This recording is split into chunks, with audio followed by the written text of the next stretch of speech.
Seorang wali Allah dan pendeta yang insaf. Dikisahkan, Ibrahim al-Ahwas adalah seorang waliullah yang terkenal keramat dan dikabulkan segala doa-doanya. Suatu ketika, Ibrahim mengadakan perjalanan menuju ke kota Makkah untuk beribadah. Ia berjalan seorang diri tanpa bekal makanan. Di tengah perjalanan, ia bertemu dengan seorang pendeta Nasrani yang juga tengah melakukan perjalanan. Pendeta tersebut lalu menyapanya dan berkata, "Wahai Syekh, bolehkah aku bersahabat denganmu?" Ibrahim menjawab, "Iya, aku tak akan menghalangi kehendakmu itu." Maka berjalanlah Ibrahim bersama pendeta selama 3 hari lamanya. Karena sama-sama tak mempunyai bekal makanan, akhirnya keduanya pun merasakan lapar. Si pendeta lalu berkata, "Wahai Syekh, aku sungguh lapar sekali. Berilah aku sesuatu makanan yang ada padamu." Mendengar permintaan pendeta itu, Ibrahim pun berdoa kepada Allah, "Wahai Tuhanku, pemimpinku, pemerintahku, janganlah engkau mempermalukan aku di hadapan pendeta ini." Belum selesai Ibrahim berdoa, tiba-tiba turunlah hidangan dari langit yang berupa 2 buah roti, air minum, daging masak, dan kurma. Mereka pun makan dan minum bersama. Sesudah itu, mereka meneruskan perjalanan. Setelah 3 hari lamanya berjalan, mereka kembali merasakan lapar. Tapi kali ini Ibrahim yang berkata, "Wahai pendeta, berikanlah sesuatu makanan yang ada padamu." Pendeta itu pun berdoa dan tiba-tiba turun hidangan dari langit seperti yang diturunkan kepada Ibrahim. Melihat hal itu, Ibrahim berkata, "Demi kemuliaan dan ketinggian Allah, tiadalah aku akan makan kecuali engkau memberitahukan hal ini kepadaku." Si pendeta pun lalu memberitahu. Sewaktu melihat Ibrahim berdoa tempo hari, ia sangat terkesima dan takjub dengan peristiwa hidangan turun dari langit. Sejak saat itulah ia langsung memeluk agama Islam, sehingga waktu ia berdoa meminta makanan, ia juga berdoa kepada Allah, seperti halnya doa Ibrahim. "Wahai Syekh, sesungguhnya aku telah membuang-buang waktu di dalam kesesatan, dan sekarang aku telah mendekati Allah dan berpegang kepadanya. Dengan kemuliaannya, tiadalah Dia mempermalukan aku. Maka terjadilah peristiwa yang engkau lihat sekarang ini," kata si pendeta menjelaskan. Seketika Ibrahim bersukacita mendengar jawaban pendeta itu. Kemudian mereka pun meneruskan perjalanan sehingga sampai ke kota suci Mekah. Setelah mengerjakan haji, mereka tinggal selama 3 hari di tanah suci. Suatu ketika, tiba-tiba pendeta itu menghilang. Ibrahim pun lalu mencarinya di Masjidil Haram. Ternyata dia sedang sholat di sisi Ka'bah.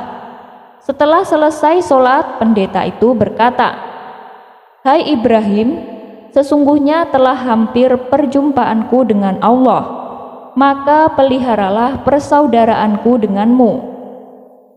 Baru saja berkata demikian, tiba-tiba pendeta itu menghembuskan nafasnya yang terakhir. Peristiwa ini membuat Ibrahim sedih dengan kepergian si pendeta. Ia pun segera menguruskan pemandian, mengkafaninya dan menguburkannya. Ketika pada malam harinya, Ibrahim bermimpi. Ia melihat pendeta itu dalam keadaan yang begitu gagah sekali. Tubuhnya dihiasi dengan pakaian sutra yang indah. Ibrahim lalu bertanya kepadanya, "Bukankah engkau ini sahabatku? Apa yang telah dilakukan Allah terhadapmu?" Pendeta itu menjawab, "Aku berjumpa Allah dengan dosa yang banyak, tetapi dimaafkan dan diampuninya. Semua itu karena aku berprasangka baik kepadanya, dan dia menjadikan aku bersahabat denganmu, baik ketika di dunia maupun kelak di akhirat nanti. 3 nasihat Abu Nawas yang merubah hidup. Dikisahkan ada seorang pemuda berandalan yang suka mabuk-mabukan. Dia juga sering membuat onar di kampungnya. Perilakunya ini membuat orang-orang menaruh rasa benci. Namun, mereka tak berani menegurnya, karena si pemuda terkenal nekat dan tak segan-segan menghajar siapa saja yang berani menegur perbuatannya. Yang lebih menjengkelkan, si pemuda tidak menaruh rasa hormat kepada siapapun, entah itu orang yang sudah tua maupun pemuka agama. Suatu ketika, si pemuda sengaja membuat ulah. Kali ini yang menjadi sasaran bukanlah orang biasa, melainkan beberapa tokoh dari berbagai pemuka agama. Pertama, ia mendatangi seorang rahib dan mengutarakan keinginannya. "Tuan, izinkan aku berbuat zina," pinta si pemuda. Mendengar hal ini, sang rahib terkejut bukan main. Dengan menunjukkan ekspresi tak suka, sang rahib menjawab, "Dasar pemuda laknat, kalau kamu mau berzina, itu urusanmu, jangan minta izin dariku." Si pemuda kembali berkata, "Tapi aku menginginkan izin darimu. Anda mau mengizinkan apa tidak?" tanya si pemuda. "Kamu sudah gila ya? Tak mungkin aku mengizinkanmu. Itu perbuatan laknat yang dilarang agama. Kalau aku mengizinkanmu, itu sama saja aku memperbolehkan orang untuk berbuat dosa," balas sang rahib dengan tegas. Tanpa diduga, si pemuda langsung melayangkan pukulan tepat mengenai wajah sang rahib. Tentu saja ini membuat sang rahib jatuh tersungkur dan merintih kesakitan. Si pemuda lalu pergi meninggalkannya. "Aku akan coba mendatangi Tuan Pendeta. Aku ingin tahu apa jawabannya," pikir si pemuda. Ia pun langsung pergi ke rumah sang pendeta. Sesampainya di sana, si pemuda kembali mengutarakan keinginannya. "Tuan Pendeta, izinkan aku berbuat zina," pinta si pemuda. Sang pendeta pun tak kalah terkejutnya dengan sang rahib. Sesaat sang pendeta terdiam. Kalau ia melarangnya, pasti si pemuda akan marah dan ia akan babak belur dihajarnya. Karena sang pendeta tahu kalau si pemuda itu terkenal jahat dan kejam. Oleh sebab itulah sang pendeta sangat berhati-hati menjawabnya. "Wahai anakku, kenapa engkau tidak menikah saja? Tentu itu akan lebih baik bagimu," tutur sang pendeta menyarankan. "Menikah? Aku tak mau menikah. Aku masih ingin menikmati masa mudaku," ujar si pemuda. Mendengar hal itu, sang pendeta terlihat kebingungan. Jawaban apa lagi yang harus ia katakan supaya si pemuda tidak marah? "Bagaimana, Tuan Pendeta? Tuan mau mengizinkan aku berbuat zina atau tidak?" tanya si pemuda sekali lagi. Hati sang pendeta menjadi berkecamuk. Kalau sampai ia mengizinkan, sama saja ia memperbolehkan orang untuk berbuat zina. Tapi kalau ia tidak mengizinkannya, si pemuda pasti akan marah dan memukulinya. "Wahai anakku, Aku sangat sayang kepadamu. Tidaklah engkau tahu siksa api neraka itu sangat pedih. Aku tak ingin kamu masuk ke dalamnya hanya karena keinginanmu itu, kata sang pendeta menasihati. Maksudmu apa? Mati saja belum, sudah bicara tentang neraka.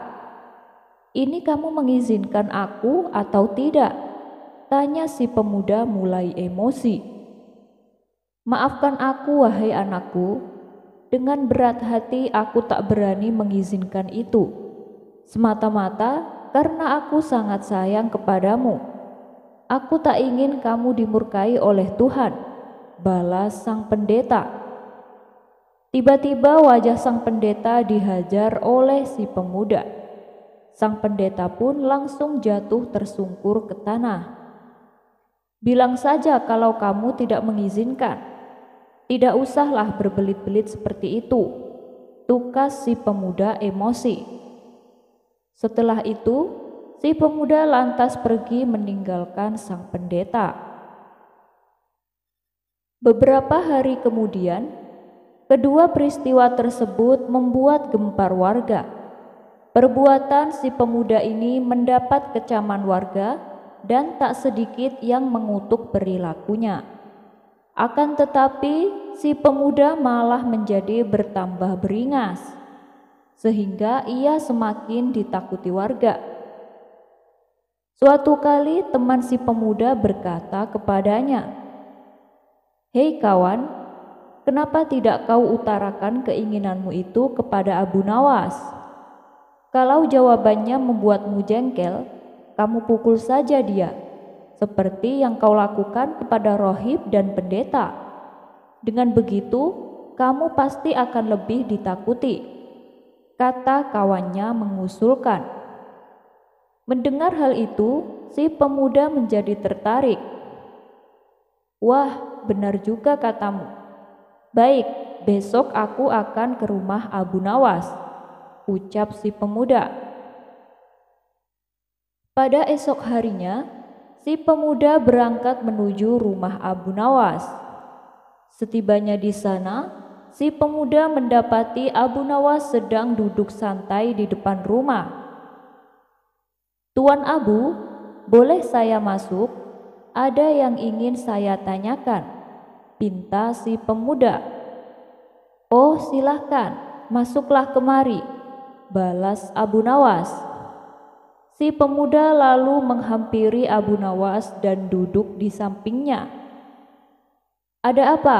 Apa yang ingin kau tanyakan?" tanya Abu Nawas. "Begini, Tuan Abu, aku ingin berbuat zina. Apakah Anda akan mengizinkannya?" kata si pemuda. Abu Nawas hanya tersenyum mendengar ucapan si pemuda. "Tenang, aku akan mengizinkanmu, tapi sebelumnya kamu harus menjawab 3 pertanyaanku," ujar Abu Nawas. "Silahkan, apa yang ingin Tuan tanyakan kepadaku?" ucap si pemuda.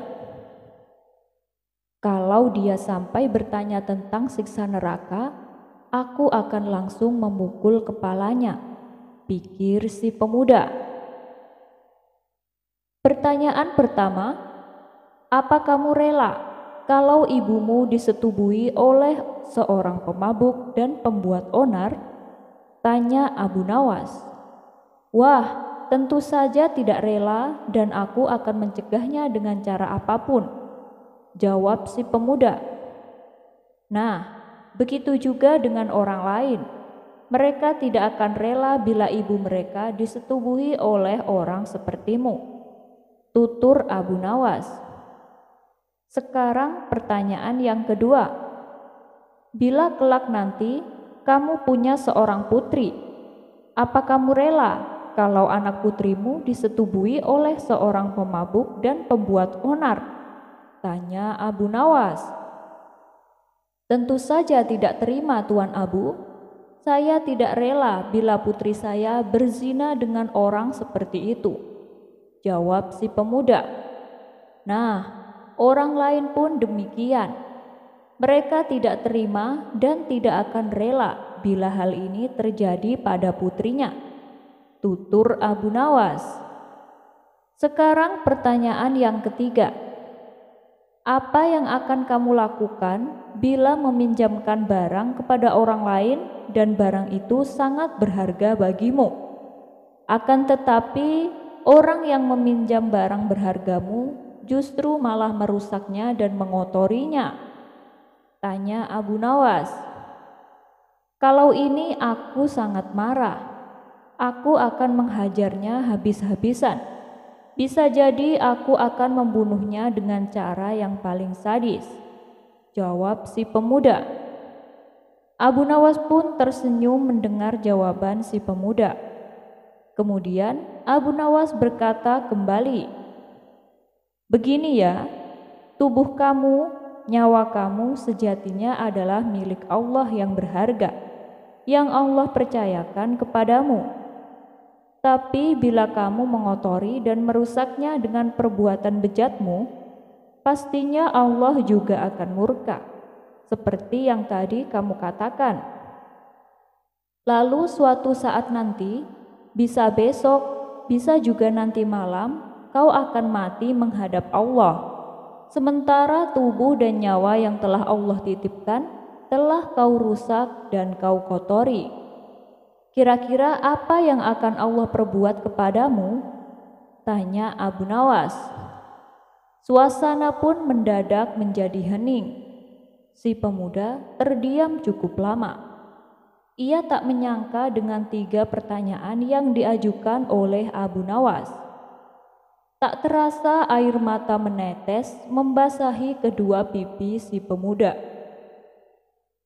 Dengan menangis sesenggukan, si pemuda duduk bersimpuh di hadapan Abu Nawas.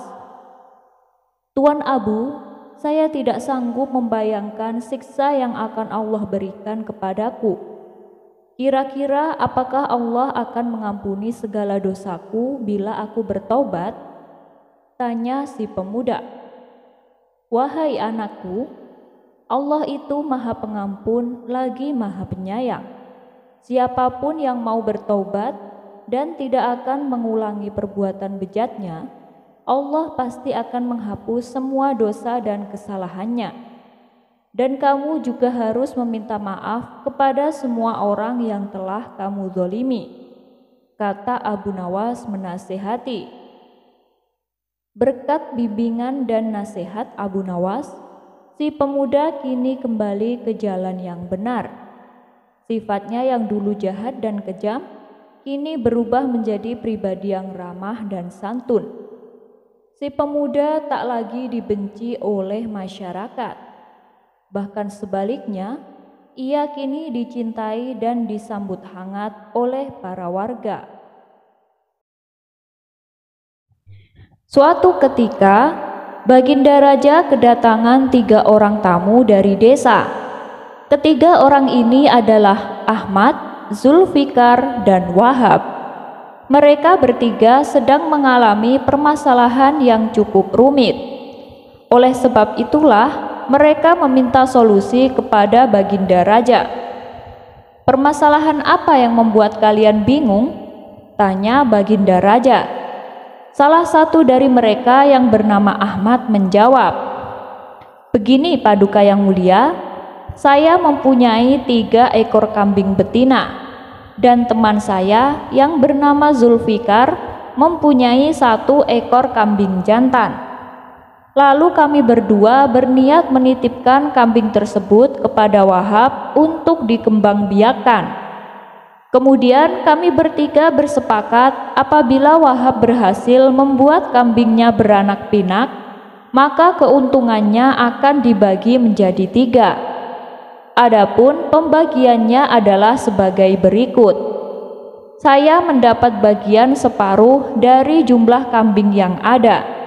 Zulfikar mendapatkan bagian sepertiganya, sedangkan Wahab mendapatkan 1/8-nya, kata Ahmad menjelaskan. Lalu, apakah kambingnya sudah beranak pinak?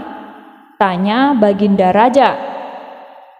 Ahmad pun menjawab, sudah Baginda, sekarang jumlah kambingnya ada 23 ekor. Dengan jumlah tersebut, kami bingung Baginda, bagaimana cara membaginya supaya sesuai dengan kesepakatan yang dulu. Mendengar keluhan Ahmad, Baginda Raja pun terdiam dan mulai berpikir. Membagi 23 ekor kambing sesuai dengan perjanjian tentu tidaklah mudah. Kalau Ahmad mendapatkan separuhnya, berarti dia dapat 11 ekor lebih setengah. Sedangkan Zulfikar yang mendapatkan sepertiga memperoleh 7 ekor dan sepertiga kambing. Belum lagi Wahab yang mendapatkan bagian seperdelapannya. Berarti dia memperoleh 2 ekor lebih 7/8 kambing. Dan tidak mungkin kalau pembagian kambing dipotong-potong seperti itu. Tentu akan malah menjadi lebih rumit, pikir Baginda Raja. Baginda Raja tampaknya berusaha berpikir keras untuk dapat memecahkan persoalan itu. Para pejabat dan menteri yang hadir pun juga tak sanggup memecahkan masalah mereka. Melihat keadaan yang seperti itu, akhirnya Baginda berinisiatif untuk mengundang Abu Nawas. Mungkin Abu Nawas bisa mengatasi masalah ini, kata Baginda Raja dalam hati. Maka Baginda Raja pun menyuruh prajuritnya untuk segera memanggil Abu Nawas ke istana. Singkat cerita, datanglah Abu Nawas menghadap Baginda Raja. Ampun Paduka yang mulia, ada gerangan apa Paduka memanggil hamba? Tanya Abu Nawas. Baginda Raja pun lantas menceritakan permasalahan yang sedang dihadapi oleh Ahmad, Zulfikar, dan Wahab. Oh, kalau itu sih gampang Paduka yang mulia. Insya Allah saya bisa menyelesaikannya dengan adil, ujar Abu Nawas enteng. Saya minta tolong bawa kambing itu masuk semuanya, pinta Abu Nawas. Akhirnya ke-23 ekor kambing tersebut dituntun masuk ke dalam istana. Abu Nawas kemudian menghitung kembali jumlah kambing tersebut. Sesudah kambing itu dihitung dan benar jumlahnya ada 23 ekor, Abu Nawas kembali berkata, Paduka yang mulia, izinkan saya meminjam kambing Baginda 1 ekor saja. Baginda Raja kemudian meminjamkan Abu Nawas 1 ekor kambing. Nah, sekarang jumlahnya ada 24 ekor, ucap Abu Nawas. Pak Ahmad, kemarilah sebentar. Karena Pak Ahmad mendapatkan bagian separuh dari jumlah kambing, silahkan Pak Ahmad mengambil 12 ekor, tutur Abu Nawas. Ahmad lalu mengambil kambing bagiannya. Sekarang Pak Zulfikar. Karena Pak Zulfikar mendapatkan sepertiga dari jumlah kambing, silakan Pak Zulfikar mengambil 8 ekor, tutur Abu Nawas. Zulfikar lalu mengambil bagiannya. Dan sekarang Pak Wahab. Karena Pak Wahab mendapatkan 1/8 dari jumlah kambing, silakan Pak Wahab mengambil 3 ekor, tutur Abu Nawas. Wahab lalu mengambil bagiannya. Nah, sekarang sisanya tinggal 1. Karena tadi saya meminjam 1 ekor kambing sama Baginda Raja, maka saya kembalikan lagi kambingnya. Dengan demikian, semuanya mendapatkan hak sesuai dengan perjanjian, kata Abu Nawas menjelaskan. Ketiga orang itu pun merasa puas dengan solusi yang diberikan Abu Nawas. Mereka kemudian berterima kasih dan kembali ke rumahnya masing-masing. Baginda Raja juga tidak lupa untuk berterima kasih dan memberikan hadiah kepada Abu Nawas karena telah membantu menyelesaikan persoalan rakyatnya. Lomba memanah. Raja Harun ar-Rasyid tak henti-hentinya mengerjai Abu Nawas. Namun Abu Nawas selalu lolos dari perangkapnya. Yang ada malah Baginda Raja sendiri yang menanggung kekalahan. Kalaulah beradu otak, pasti Abu Nawas yang akan menang. Dan Raja tahu betul kecerdasan dan kecerdikan Abu Nawas. Namun Raja tak mau menyerah. Ia kembali hendak menguji kecerdasan dan kecerdikan Abu Nawas. Kali ini Raja Harun ar-Rasyid mempunyai ide untuk mengalahkan Abu Nawas, yaitu dengan mengajaknya lomba memanah. Karena lomba tersebut yang dibutuhkan adalah keahlian, bukan kecerdasan otak. Maka dipanggillah Abu Nawas ke istana. Dan singkat cerita, datanglah Abu Nawas menghadap Baginda Raja. "Ampun Paduka yang mulia, ada gerangan apa Paduka memanggil hamba?" tanya Abu Nawas. "Aku akan menantangmu lomba memanah Abu Nawas. Apakah kamu berani?" tanya Baginda Raja. "Tapi Paduka, saya kan tidak pandai memanah," jawab Abu Nawas. "Itu jangan khawatir Abu Nawas. Kalau kamu berhasil, kamu akan mendapatkan hadiah besar," rayu Baginda Raja. Mendengar iming-iming hadiah besar membuat Abu Nawas tergiur. "Baik Paduka, saya ikut," sahut Abu Nawas. "Nah, gitu dong. Tapi lomba ini ada peraturannya Abu Nawas. Kamu hanya boleh memanah 1 kali dan harus tepat mengenai sasaran. Kalau kamu berhasil, kamu akan membawa hadiah besar. Tapi kalau kamu gagal, kamu harus pulang dengan jalan merangkak," jelas Baginda Raja. "Waduh, saya masuk perangkap sang raja. Sudah tahu kalau saya tak pandai memanah, tapi dipaksa ikut lomba memanah," batin Abu Nawas dalam hati. Di saat Abu Nawas kebingungan, Baginda Raja berkata, "Hei Abu Nawas, kenapa kamu malah bengong? Ada hadiah besar menantimu. Ayo kita mulai saja permainannya," ajak Baginda Raja. Kemudian Baginda Raja dan Abu Nawas berjalan ke tengah lapangan. Giliran pertama adalah Baginda Raja. Ia mengambil busur dan anak panah. Dengan penuh perhitungan, Baginda Raja melesatkan anak panah. Bidikannya hampir tepat mengenai sasaran. Anak panah tersebut menancap di pinggir sasaran. Sekarang tibalah giliran Abu Nawas. Ia pun berpikir keras agar lepas dari jebakan sang raja. Dengan hati berdebar, Abu Nawas mengambil busur dan anak panah. Otaknya terus berputar mencari cara supaya dirinya tidak dipermalukan oleh sang raja. Akhirnya dengan memantapkan hati, Abu Nawas mulai membidik sasaran. Saat ia memanah, sudah bisa ditebak anak panah pun meleset jauh dari sasaran. Melihat itu, Baginda Raja pun tertawa. "Kamu kalah Abu Nawas, aku yang menang," teriaknya kegirangan.